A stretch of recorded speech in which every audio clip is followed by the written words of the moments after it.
2 Samuel chapter 19, verse 1. Word soon reached Joab that the king was weeping and mourning for Absalom.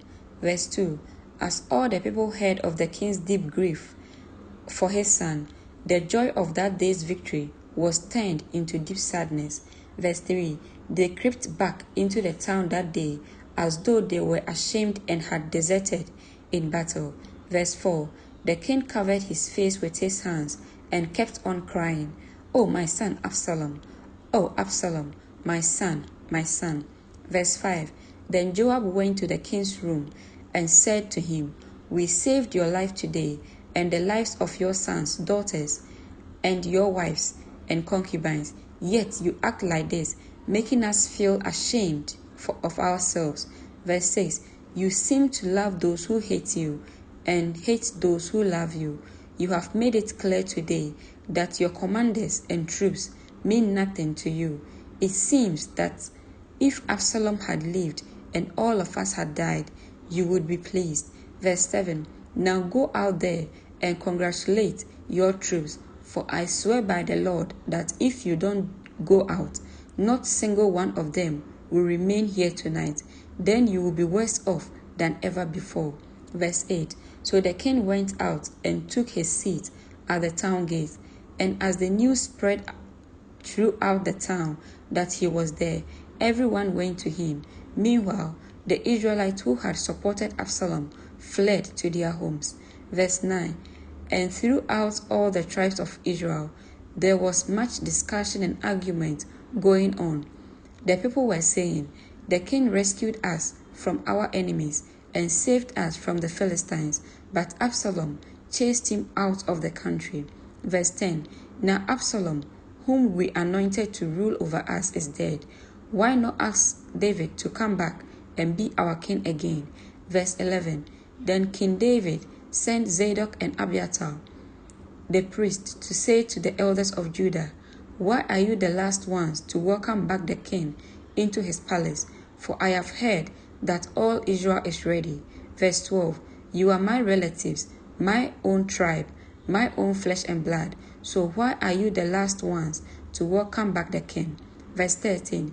And David told them to tell Amasa, "Since you are my own flesh and blood, like Joab, may God strike me and even kill me if I do not appoint you as commander of my army in his place."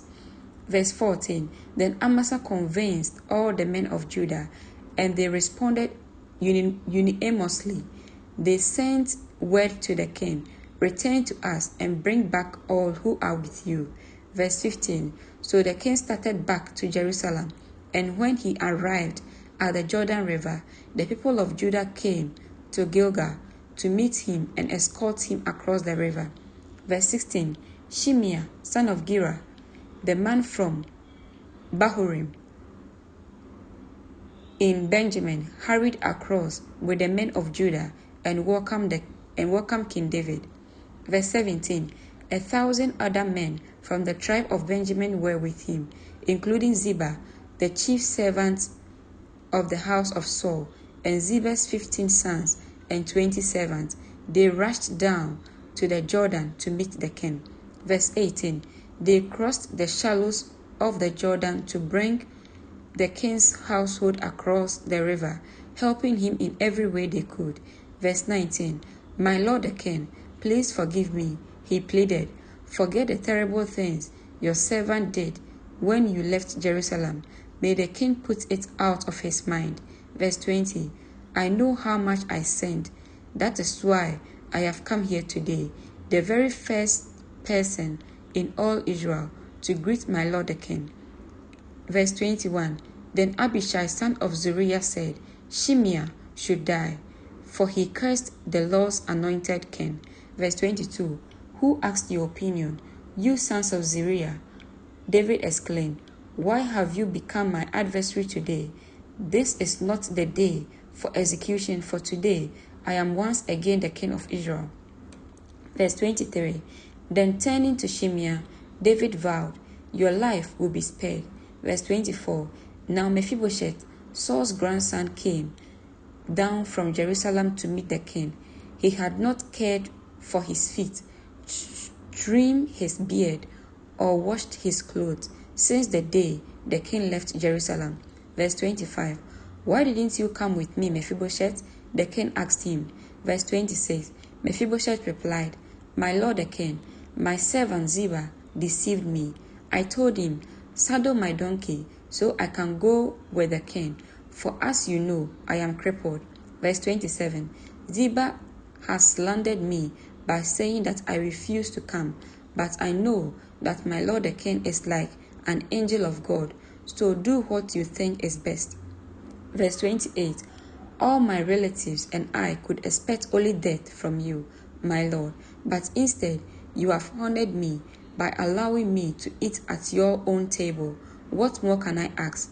Verse 29. You have said enough, David replied.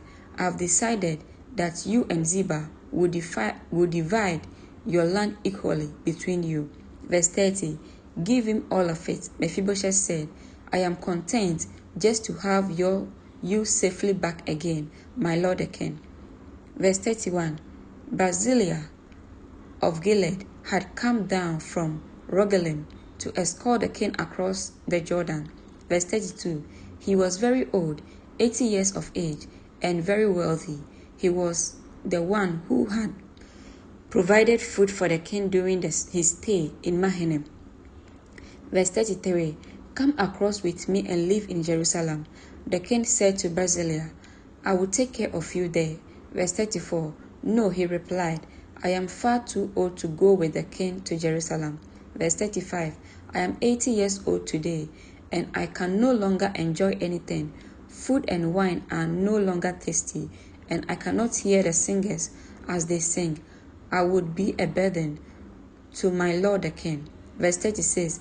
Just go across the Jordan River with the king is all the honor I need. Verse 37. Then let me return again to die in my own town, where my father and mother are buried. But here is your servant, my son, Kimham. Let him go with my lord the king and receive whatever you want to give him. Verse 38. Good, the king agreed. Kimham will go with me, and I will help him in any way you would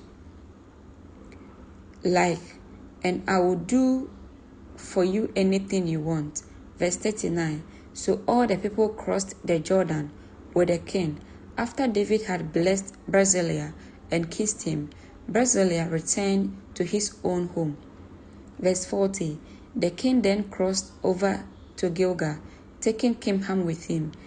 All the troops of Judah and half the troops of Israel escorted the king on his way. Verse 41. But all the men of Israel complained to the king. The man of Judah stole the king and didn't give us the honor of helping take you, your household, and all your men across the Jordan. Verse 42. The men of Judah replied, The king is one of our own kinsmen. Why should this make you angry? We haven't eaten any of the king's food or received any special favors. Verse 43. But there are 10 tribes in Israel. The others replied, So we have 10 times as much right to the king as you do. So what right do you have to treat us with such contempt? Weren't we the first to speak of bringing the king back to be our king again? The argument continued back and forth. The men of Judah spoke even more harshly than the men of Israel. Amen.